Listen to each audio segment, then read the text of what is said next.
बिस्मिल्लाहिर्रहमानिर्रहीम। अस्सलामुअलैकुम। इल्म की बात चैनल देखने वालों को राव कमर रिजवान नई वीडियो में खुशामदीद कहता है। दोस्तों, कहा जाता है कि गरीब मियाँ बीवी के यहाँ चांद से बेटे ने जन्म लिया। मियाँ बीवी दोनों खुशी से निहाल थे कि अल्लाह ने बेटे जैसी नेमत से नवाजा जो बड़ा होकर उनका सहारा बनेगा। अपनी बसातो ताकत से बढ़कर दोनों मियाँ बीवी की ख्वाहिश थी कि वो अपने बच्चे को खुशियां दें। मियाँ बीवी दोनों दिन रात मेहनत करते ताकि बच्चे की परवरिश अच्छे तरीके से कर सकें। बाप जहां मजदूरी करता था वहीं माँ भी घर घर जाकर झाड़ू पोछा करती, लोगों के बर्तन धोती ताकि बेटे को दुनिया की हर आसाइश मुहैया हो। मगर किस्मत को कुछ और ही मंजूर था और कुदरत का लिखा भला कौन मिटा सकता है। अभी उनके बेटे की उम्र 3 साल ही हुई थी कि बाप दुनिया से चल बसा। अब सारी जिम्मेदारी अकेले माँ पर आ गई। खानदान वालों ने कई बार औरत से बोला, दूसरा निकाह कर लो, कब तक सब अकेले बर्दाश्त करती रहोगी। मगर वो हर बार ये कहकर टाल देती, वो अकेली थोड़ी है, उसका बेटा है ना उसके साथ। इसलिए हर बार माँ की ममता आड़े आ जाती और वो दिल ही दिल में सोचती, दूसरा निकाह करूंगी तो हो सकता है वो बंदा मेरे बच्चे को कबूल ना करे और मेरा बच्चा दर दर की ठोकरें ना खाए। इससे बेहतर है मैं मेहनत मजदूरी करके अपने बच्चे के साथ रहूं ताकि मेरे बच्चे का मुस्तकबिल रोशन हो। शौहर के गुजर जाने के बाद उसे दुगना मेहनत करना पड़ती थी। पहले जहां वो 2 घरों में जाकर काम करती थी, अब 4 घरों में जाकर करती। जिंदगी आगे बढ़ती गई और उसका बच्चा 5 साल की उम्र को पहुंच गया। मगर बदकिस्मती ने उसका साथ न छोड़ा और उसका बच्चा जब एक दिन मोहल्ले के बच्चों के साथ खेल रहा था, तब एक बच्चे ने पत्थर से उसकी आंख फोड़ दी, जिसकी वजह से बच्चा हमेशा के लिए अपनी आंख खो बैठा। माँ का कलेजा इस दर्द से फट गया। वो हर डॉक्टर के पास बच्चे को ले गई ताकि मेरे बच्चे की आंख लौट आए, मगर हर तरफ से मायूसी का सामना हुआ। दिन रात अपने बच्चे के मुतालिक सोचकर रोती रहती कि ये बड़ा होकर एक आंख खो जाने पर अपनी हकीकी खुशियों से महरूम न रह जाए, कहीं ये जिंदगी की दौड़ में एक आंख खो जाने की वजह से पीछे न रह जाए। ये सोच सोच कर हलकान होती और दिन रात रोती। तब किसी डॉक्टर के साथ मशवरे पर उसे मालूम हुआ कि अगर कोई अपनी आंख इस बच्चे को अतिया कर दे तो बच्चे की खोई हुई आंख वापस लाई जा सकती है। औरत ने दिल में सोचा, भला हम गरीबों को कौन आंख हतिया करेगा, क्यों ना मैं खुद ही अपने बच्चे को आंख हतिया कर दूं। उसने डॉक्टर को अपने इरादे के मुतालिक आगाह किया, मगर अब जो मसला दरपेश था वो था इलाज और ऑपरेशन का खर्चा। बेचारी औरत ने लोगों से उधार लिया, अपने मोहल्ले से दूर जाकर सड़कों चौराहों पर भीख मांगी। जहां काम करती थी वहां से एडवांस तनख्वाह ली और आखिरकार पैसा जमा करके बच्चे का ऑपरेशन करवाकर अपनी आंख अपने बच्चे को अतिया कर दी। ऑपरेशन होने के बावजूद बेचारी औरत ने मेहनत ना छोड़ी और बीमारी की हालत में भी मजदूरी करती। मगर अब एक आंख ना होने की वजह से लोगों ने उसे काम देना बंद कर दिया, क्योंकि वो अब झाड़ू पोछा ठीक तरह से नहीं कर पाती थी। उधर जिन लोगों से उधार लिया हुआ था वो भी हर वक्त सर खाते कि कब वापस करोगी। आखिरकार औरत ने गली मोहल्लों से उजरत पर कूड़ा करकट उठाना शुरू कर दिया और रोजी रोटी चलाने लगी। बच्चा भी वक्त के साथ बड़ा हो रहा था। उसे अच्छे स्कूल में दाखिल करवाया और खूब मेहनत करके कर्जा भी उतारा। मगर बच्चा जब भी स्कूल से घर वापस आता तो माँ को जली कटी सुनाने लगता। सब बोलते हैं तेरी माँ कानी है, उसकी एक आंख है, तभी तो वो सड़कों और मोहल्लों से कूड़ा उठाती है, क्योंकि घर में कोई उसे एक आंख ना होने की वजह से काम देने पर राजी नहीं। औरत ने मुस्कुराकर अपने बच्चे को जवाब दिया, बेटा मेहनत में अजमत है और मेरी आंखें तो तू है, तो दिल छोटा मत कर, बस दिल लगाकर पढ़ाई कर। जब कल तू बड़ा अफसर बन जाएगा तो ये तमाम लोग तेरे पीछे होंगे। मगर कम अकल लड़का माँ की बात को ना समझता और दिल दिल में कुढ़ता रहता।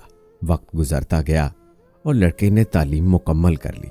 माँ की मेहनत और दुआ से बड़ा ऑफिसर भी बन गया और पसंद की शादी भी कर ली। बीवी के आने के बाद घर के माहौल में तनाव बढ़ गया, क्योंकि उसकी बीवी उसकी माँ के साथ रहने को तैयार न थी।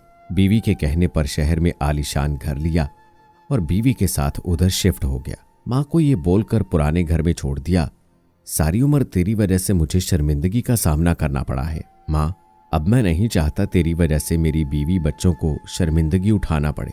फिक्र ना कर, हर महीने तुझे तेरी जरूरत का खर्चा भेजता रहूंगा। महीने में एक दफा तुझे मिलने भी आया करूंगा, पर तुझे साथ नहीं ले जा सकता। माँ, तुझे मेरी मजबूरी समझना होगी। माँ ने अपने आंसू अपनी आंखों में छुपाए और मुस्कुराकर बोली, पागल, दिल छोटा ना कर, तेरी माँ हूँ, सब मजबूरियां समझती हूँ।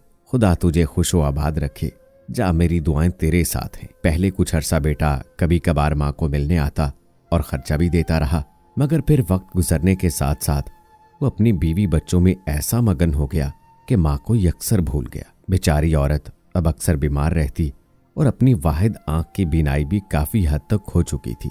घर में फाकों की नौबत आ गई। कभी कभार मोहल्ले वाले तरस खाकर कुछ न कुछ दे जाते थे। बेटी की बेवफाई और गर्दिशे अयाम ने उसे लागर कर दिया और उसकी बीमारी दिन ब दिन बढ़ती गई। जब औरत को मालूम हो चला कि अब वक्त आखिर करीब है, तो तब उसने अपने बेटे को एक खत लिखा। मेरे दिल के टुकड़े, मेरे लखते जिगर, हो सकता है जब तुझे ये खत मिले तो तेरी माँ इस दुनिया में ना हो, मगर मेरे लाल, मेरी दुआएं हमेशा तेरे साथ रहेंगी। बड़ी ख्वाहिश थी कि वक्त आखिर तुझे देखती, पर शायद तेरी मसरूफियात इस कदर बढ़ गई थी कि एक जमाने से तेरा आना मुमकिन ना हुआ। पर मैं इस बात पर खुश हूँ कि मैं तेरे साथ इस जहां में रहूं ना रहूं, पर मेरी दी हुई आंख तेरे साथ हमेशा रहेगी। जब बचपन में एक हादसे के बिना पर तुमने अपनी आंख खो दी थी और मैंने तुझे अपनी आंख अतिया की, वो आंख तेरी रहनुमाई करेगी तो मेरी आंख से दुनिया को देखेगा, परखेगा और समझेगा। मेरे बच्चे, दुनिया बहुत जालिम है। ये हमसे हमारे अपने छीनकर हमें मौत से पहले मार देती है। मैं भी तब मर गई थी जब तूने मुझसे मुंह मोड़ लिया था।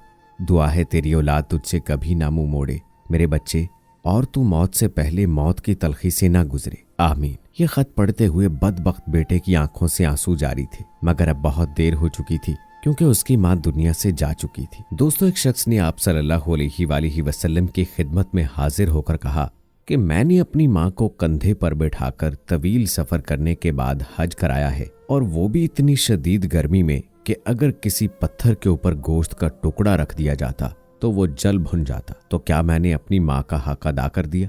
तो रसूल पाक सल्लल्लाहु अलैहि वसल्लम ने इरशाद फरमाया कि तूने माँ की एक मुस्कुराहट का बदला भी ना दिया। एक और जगह पर फरमाया कि तू एक रात का हक अदा नहीं कर सका जब वो तेरे पेशाब के बिस्तर पर लेट जाती थी और तुझे सूखे बिस्तर पर लेटा देती थी। तो दोस्तों, इससे माँ की अजमत और उसकी मोहब्बत का अंदाजा लगाया जा सकता है। माँ कितनी तकलीफों में होती है। बच्चे को पेट में उठाना, फिर दूध पिलाना, ये तमाम मुद्दत मिलाकर 30 माह बनती है। वो माँ जिसने अपने जिस्म से तेरे जिस्म की तामीर की और अपने खून का एक एक कतरा सींच सींच कर तेरे जिस्म की तकमील की, अपनी तमाम तवानाइयां तेरे नाम की, अपनी राहतें तुझ पे निसार की, अपना आराम तुझ पे कुर्बान किया, अपनी नींदें तुझ पे हराम की, अपना प्यार, अपनी शफकत, अपनी मोहब्बत और उल्फत।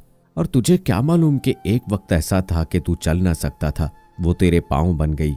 तू पकड़ ना सकता था, वो तेरे हाथ बन गई। तू देख ना सकता था, वो तेरी आंखें बन गई।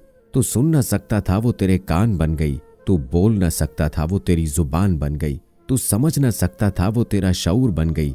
तेरी एक सिसकी पर वो मचल जाया करती थी और तेरे एक आंसू पर तड़प जाया करती थी। तेरी आहें उसे घायल करती थीं और तेरी तकलीफ उसे रुलाया करती थी। और तुझे क्या मालूम, तू आराम से सो जाया करता था, वो जागा करती थी।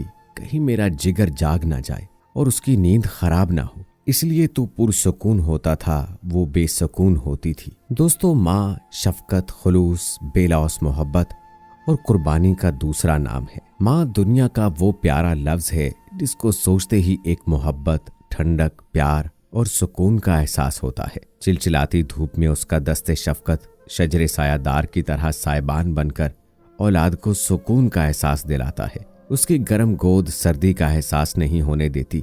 खुद बेशक कांटों पर चलती रहे, मगर औलाद को हमेशा फूलों के बिस्तर पर सुलाती है और दुनिया जहां के दुखों को अपने आंचल में समेटे लबों पे मुस्कुराहट सजाए रवां दवां रहती है।